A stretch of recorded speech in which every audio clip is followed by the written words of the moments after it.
Welcome back to Positively Port St. Lucie. I am Sarah Prohaska, Communications Manager here at the City of Port St. Lucie. For our last and final segment of our show today, we want to bring some awareness because October is Cybersecurity Awareness Month, and we've invited on the city's expert cybersecurity guru here with us today, Stanley Fidge of our IT department. Stanley, thank you so much for coming on with us today. Thanks for having us. Good afternoon. So what's your official title? I'm sure that wasn't official what I just said. IT Security Manager is the official. Okay, IT Security. And you keep us safe from cyber threats here at City Hall. Yes. But we like to have you on to help our residents every now and again to share some of your knowledge. Not just with employees, but with all of our residents here in Port St. Lucie. So thank you for coming on. Absolutely. And again, thanks for having me. I'm glad to say hello to everyone and happy National Cybersecurity Month. All right. Yes. So tell us about Cybersecurity Awareness Month. Anything you're doing this month to help raise awareness? Yes. Actually, there's 4 weeks.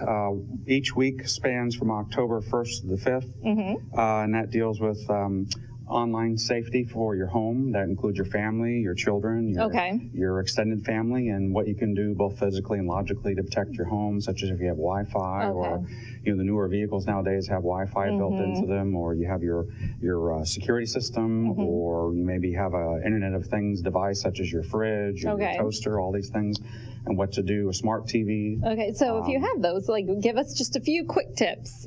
Sure. How do you protect yourself with those? Because they are becoming every day.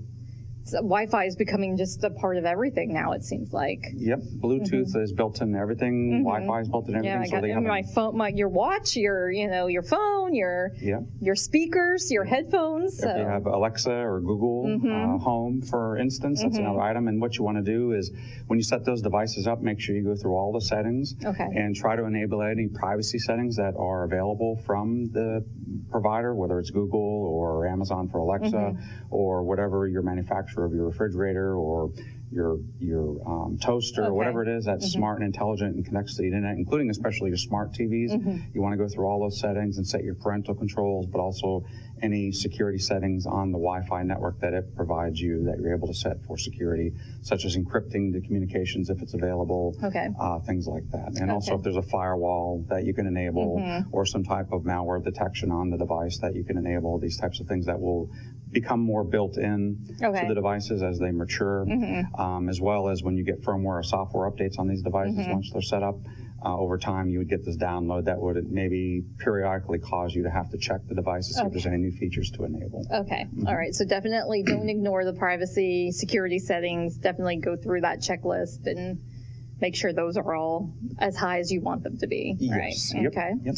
All right. So what else do we got here? So that's week one. Week two is this week, so it spans October 8th to the 12th. And basically, it's talking about the rewarding jobs in cybersecurity, which is what I do as an example for the city. But we have a strong need for so many people in our field to step up and help the rest of us in the world manage our cybersecurity posture, whether you work for an organization, again, in your home, in your personal life, in your professional life. We just have such a shortage that this week is dedicated to talking to the younger generation and trying to sponsor them or encourage them to get an education in the cybersecurity field so that it can be used to benefit the public at large and society as a whole over time. So there's a lot of recommendations through MSISAC, which is the Multi-State Information Sharing and Awareness Center, and they partner with DHS and a lot of other public and private institutions that help through local colleges, which are usually possibly accredited by DHS, et cetera, to get that education and then go out there and never stop learning, but to make use of that education to benefit wherever you may be, because it's just such a prevalent need, whether you're talking about elections, which we're coming up to in the near future, or your typical residential items of the day where you hear about this was hacked or this information was compromised, and you get this notification about what do you do, who do you contact.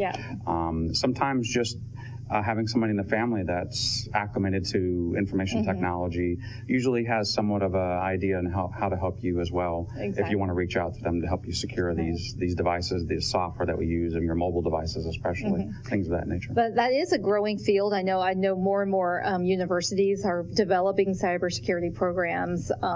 It's master's degree level even.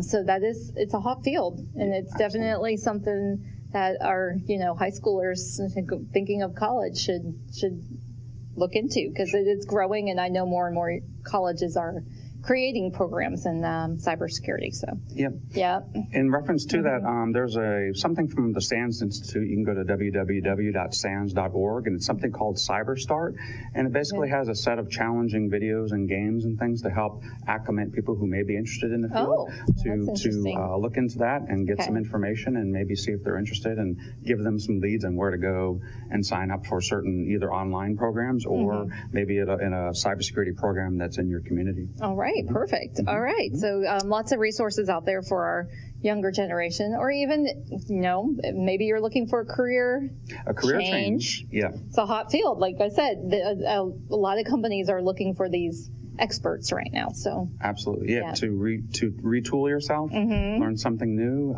We invite everybody of all ages and backgrounds, whether you're in finance or legal or human resources. A lot of times that background knowledge is really applicable to understanding how to secure things. You have to know how to operate something or how something works in order to secure it. So those people that come from those disciplines, and many types of disciplines, can come to the cyber field and apply those skills and enrich and enhance the field in itself by that background knowledge. Okay, perfect. All right, so what else we got? So in week 3, it's October 15th to the 19th. Okay. And basically it deals with what I do at work, which is to help everyone in an office environment or a work environment operate securely. And so in our case, what I do is I publish a monthly newsletter that helps via an email news blast. It's usually 1 to 2 pages long, so that you encourage and remind everybody in the back of their mind that cybersecurity is very important, and October 1st is that kickoff time. But we do it all year long, as an example, in our organization. They'll get a monthly newsletter along with posters that are posted throughout various facilities and locations and common areas, and then there's also a monthly calendar, and it has tips on it. That's 2 or 3 tips just to keep it again in the background of everyone's mind, the importance and what they do. Regarding how they use their computers, how they use their mobile devices that are issued by the organization, and what to do in the event that if they do detect something, who to contact, such as the IT help desk, and what to do with that detail so that we can respond accordingly. Yeah, and you do a good job of alerting us to different threats that, different emails that may be out there in the community that you've seen a lot of, and, things that links we should not click on, and if it looks at all suspicious, don't click on it, right? Yep, absolutely. That's part of our, I'm glad to hear that. and we also have training we have to go through periodically, just a little online training just to help us too. Yeah, that's part of our what we call a Security Education Training and Awareness Program, CETA, and that involves online training like you mentioned, but we also do phishing and vishing campaigns, and a phishing campaign is when we send fictitious emails that look like the legitimate malicious type of email that try to trick you to open that attachment, or try to trick you to open that or click on that link that's malicious. But in this case, because it's a test in the campaign, it's not. And if we catch you, then of course you are sent to training. Besides the annual training. I think I've been caught on that one before. And I'll say I have as well. I'm not exempt from that, even though I'm the IT security. You make them look very, very authentic. Yes, but it's good training, because if it wasn't, I could have been in trouble with my computer, and that's not good. And the other one is vishing via telephone, which is when you get the social engineering aspect of it. That somebody calls you and says, hey, the CEO of your organization authorized this $1 million transfer of funds. Go ahead and initiate the transfer, and they'll try to do things over the telephone, but then say, well, I'll follow up with an email and try to get you to click on that link and or divulge information that's sensitive, and then in turn maybe get some net a few dollars that get some money out of you. Is not theirs, absolutely, which is the dangers that we fight every day. So those are some of the things we do, and every organization is a bit different. The culture is different based on how they approach cybersecurity and their operational needs. If you're in a more secure environment, you up the ante on that. And if you're in a less secure environment where you need to correspond with the public and make sure that things operate versus being too secure not to be able to operate. There's always that fine balance that we're trying to achieve. Yeah, exactly. Is not too much security, but just enough to meet the organization's needs, but at the same time, not be too secure that people can't do their job. Yeah, exactly. That makes life impossible. So, all right. Yeah, it's a fine line I think everyone nowadays has to walk. Absolutely. Personal work everywhere, yeah. Yep, you've got it, professional and personal lives. It's all, it's a tightrope that we all walk together. Yeah, all right. And that's actually a neat concept, is that the concept of cybersecurity is that it's our shared responsibility. That's the whole theme of National Cybersecurity Awareness Month, is that it's to raise the awareness of what cybersecurity is all about, and that we really all have a viable interest in it, and that it is all our shared responsibility. Kind of the concept of a rising tide lifts all boats, or the weakest link in the chain. If any one of us, from a people or a human factor concept, click on that link or open that attachment, we're all susceptible to it because everything's interconnected nowadays. We talked earlier about networks and Bluetooth and Wi-Fi. All that applies, that this stuff just spreads through those mediums of communication, that if one person is susceptible, then we all become susceptible, unless our defenses are really good to help mitigate some of those threats. Right. All right. And the last week is October 22nd to the 26th, and that deals with the nation's critical infrastructure. And we at the city actually have a role to play in that. And a good example is what we call the industrial control systems and the SCADA network that manages through the utilities department, all of our water supply. And a lot of that is controlled by these systems. So there are some staff members that I directly correlate with to help with those issues, where we do IT vulnerability and penetration tests on those systems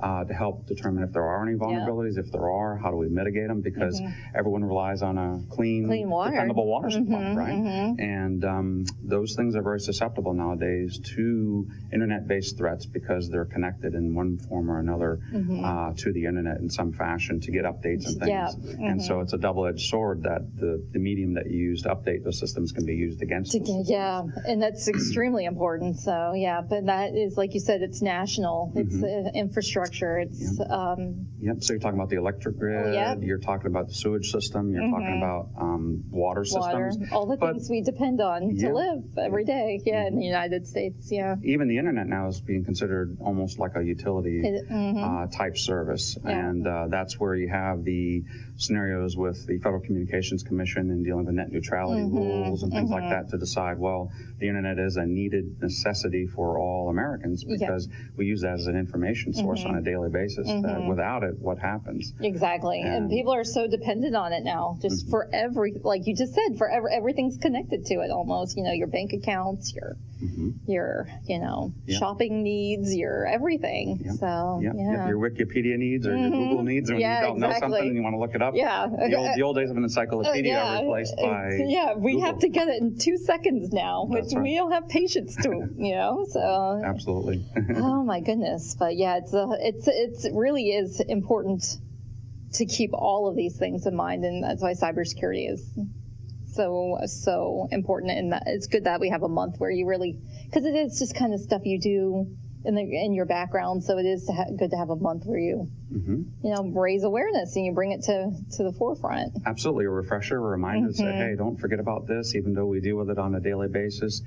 New threats come out every day, new information comes out every day. Sometimes you're bombarded with so much information that you tend to turn it off, but it's just a reminder of how important it is, and to really always be 24/7 aware and cautious about what we do online all the time. Truly. All right. Well, thank you, Stanley, for coming on. We always enjoy having you. You're one of our regular guests, but you always have good information to share, and we like to, help pass it along to residents when we can. So absolutely. Thank you so much. Thanks for having me, and be safe out there, everybody. All right. Well, thank you. And we thank everyone for listening to and watching this episode of Positively Port St. Lucie. And yes, be safe with your computers, and remember to update your password, update all your security settings, right, Stanley? That's right. All right. And change your passwords. And change your passwords often. All right. Well, thank you very much.